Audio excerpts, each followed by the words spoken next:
تو ایک ایسا لڑکا جس نے اپنی ساری عمر یعنی 12 سال ایک ببل میں گزار دی اور یہیں اس کی موت بھی ہو گئی، اور ایک ایسی لڑکی جس کو لگتا تھا کہ ہر دن 11 جون ہے۔ یہ دونوں عجیب کہانیاں آپ اس ویڈیو میں سنیں گے۔ 21 سپٹمبر 1971 کو امریکہ کے ٹیکسس چلڈرنز ہاسپٹل میں ایک بچہ پیدا ہوا۔ اس بچے کا نام ڈیوڈ ویٹر تھا، لیکن یہ بچہ دوسرے بچوں سے مختلف تھا۔ ڈیوڈ بیمار پیدا ہوا تھا، اس کو سکٹ تھا یعنی سویئر کمبائنڈ امیونو ڈیفیشنسی۔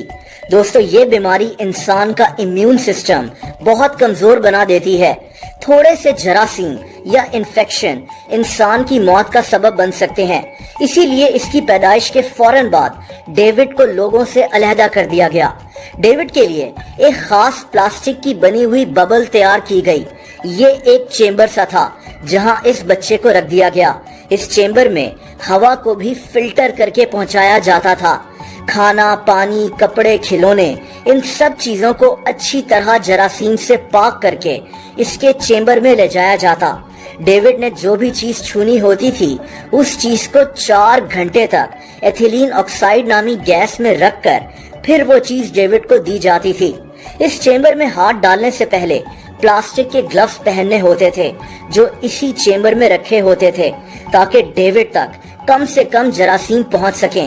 دوستو، وقت گزرتا گیا اور یہی پلاسٹک کی ببل اب ڈیوڈ کا گھر بن چکا تھا۔ اس کیس نے دنیا کو حیران کر دیا تھا۔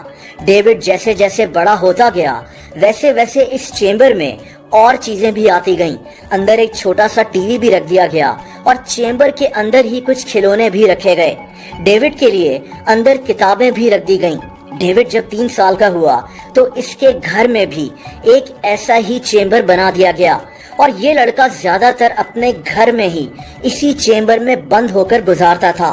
1977 میں ڈیوڈ کے لیے ایک ایسا اسپیشل سوٹ بنایا گیا جس کو پہن کر ڈیوڈ جراثیم سے محفوظ رہ سکتا تھا اور اس چیمبر سے باہر نکل سکتا تھا، لیکن اس سوٹ کو ہر وقت پہن کر رکھنا بہت مشکل تھا، اور ڈیوڈ نے اس سوٹ کو صرف 7 دفعہ استعمال کیا۔ دوستو، ڈیوڈ کے اس عجیب کیس پر اس دور میں امریکن حکومت کے $13 لاکھ لگ گئے تھے۔ ڈیوڈ جب 12 سال کا ہوا تو ڈاکٹرز نے ڈیوڈ کا بون میرو ٹرانسپلانٹ کرنے کا فیصلہ کیا۔ ڈیوڈ کو اس چیمبر سے باہر نکالنے کا یہی ایک طریقہ تھا۔ اس کی بہن کا بون میرو ڈیوڈ کے ساتھ میچ کر گیا تھا، لیکن اس ٹرانسپلانٹ کے 15 دن کے بعد ہی 22 فروری 1984 کو ڈیوڈ کی 12 سال کی عمر میں اسی چیمبر کے اندر موت ہو گئی تھی۔ آج ڈیوڈ کو the boy in the bubble کے نام سے یاد کیا جاتا ہے۔ دوستو، ہماری دنیا ایسی ہی عجیب کہانیوں سے بھری ہوئی ہے، جیسا کہ رائلے ہارنر کی کہانی، ایک ایسی لڑکی جس کو لگتا تھا کہ ہر دن 11 جون ہے، لیکن کیوں؟ رائلے امریکہ کے شہر سپرنگ فیلڈ میں ایک ہائی سکول سٹوڈنٹ تھی۔ 11 جون 2019 کو رائلے ایک کانسرٹ میں گئی ہوئی تھی۔ لوگ ڈانس کر رہے تھے اور اسی دوران ایک 75 کلو کا آدمی ڈانس کرتے ہوئے رائلے کے سر کے اوپر گر گیا۔ رائلے بے ہوش ہو گئی، اس کو فوراً ہاسپٹل لے جایا گیا۔ رائلے کو زیادہ چوٹ نہیں آئی تھی۔ اس لڑکی کو صرف 1 گھنٹے کے بعد ہاسپٹل سے ڈسچارج کر دیا گیا، لیکن رائلے کے ساتھ کچھ بہت برا ہوا تھا۔ دوستو، یہ چھوٹا سا ایکسیڈنٹ رائلے کی زندگی تبدیل کرنے والا تھا۔ رائلے جب اپنی گاڑی میں گھر واپس جا رہی تھی تو اس کو کچھ یاد نہیں آ رہا تھا۔ اس کی یادداشت جا چکی تھی، لیکن عجیب بات یہ تھی کہ رائلے کا ذہن صرف 1 دن یاد رکھ رہا تھا، اور وہ دن 11 جون کا تھا، وہی دن جب رائلے کو چوٹ لگی تھی۔ اب عجیب بات یہ تھی کہ رائلے جب بھی صبح اٹھتی تھی تو اس کو لگتا تھا کہ آج 11 جون ہے، اور یہ تھوڑی دیر پہلے ہی اپنے دوستوں کے ساتھ ایک کانسرٹ میں گئی تھی۔ اس کے بعد اس کو کچھ یاد نہیں رہتا تھا۔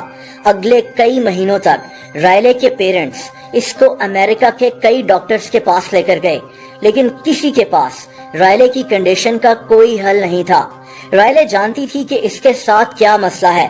یہ دن میں جو بھی کام کرتی تھی ان کو ایک ڈائری میں لکھ لیتی تھی تاکہ اگلے دن اس کو یہ یاد رہ سکے کہ اس نے کل کیا کیا تھا۔ لیکن اصل مسئلہ رائلے کی پڑھائی اور اس کے فیوچر کا تھا۔ لیکن اب رائلے کے لیے ایک اچھی خبر ہے۔ ڈاکٹر مارک ایلن ایک ڈاکٹر ہے جو رائلے کو ٹھیک کرنے کی کوشش کر رہا ہے۔ رائلے کے دماغ میں برین سیلز کو آکسیجن ٹھیک سے نہیں مل رہی اور اب رائلے کا علاج کیا جا رہا ہے۔ رائلے کی کافی حد تک یادداشت واپس بھی آ چکی ہے، لیکن اس کیس نے دنیا کو حیران کر دیا تھا۔ ایک ایسی لڑکی جس کو لگتا تھا کہ ہر دن 11 جون ہے،